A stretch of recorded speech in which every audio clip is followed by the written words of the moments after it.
দেখেছো কত সময় দেখতে বলছে রাধারানী।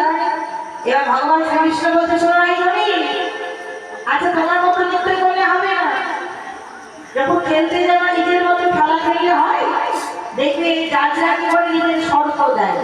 এবার ভগবান শ্রীকৃষ্ণ শর্ত দিচ্ছে নাই ধনী, আমি যেমন করবো তুমি তেমন নৃত্য করবে। কেমন না হবে ভূষণের ধনী না নড়িবেছি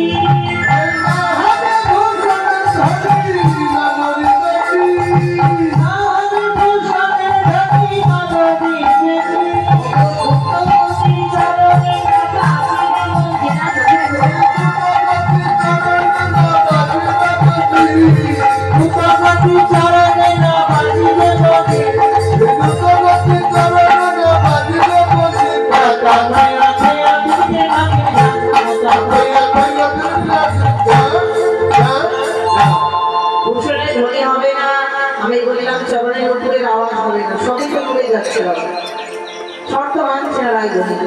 তবে আরেকটা শর্ত দেব, আমি তাও দেবো, কোন তালে নৃত্য করতে হবে তালটা ভালো করে শুনবে, কেমন সেই তালে বিষম সময়েতে তালে বাজাইব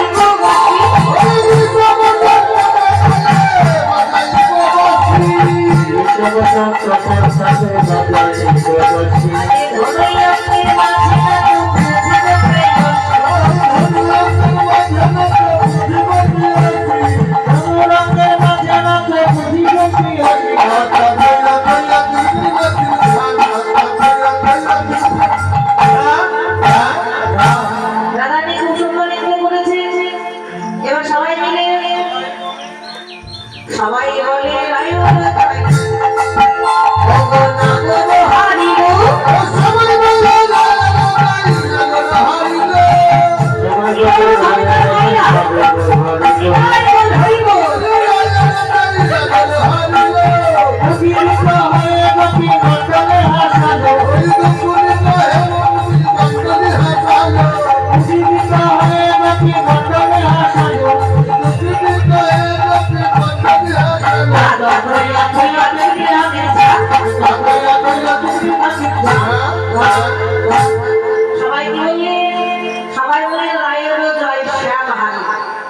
ভগবান হেরে গেল, রাধারানী জিতে গেল। এই বলে দেখো মা জিতে গেছে, পুরস্কার চাপা নিয়ে আসো, রাধারানী হাতে তুলে দাও।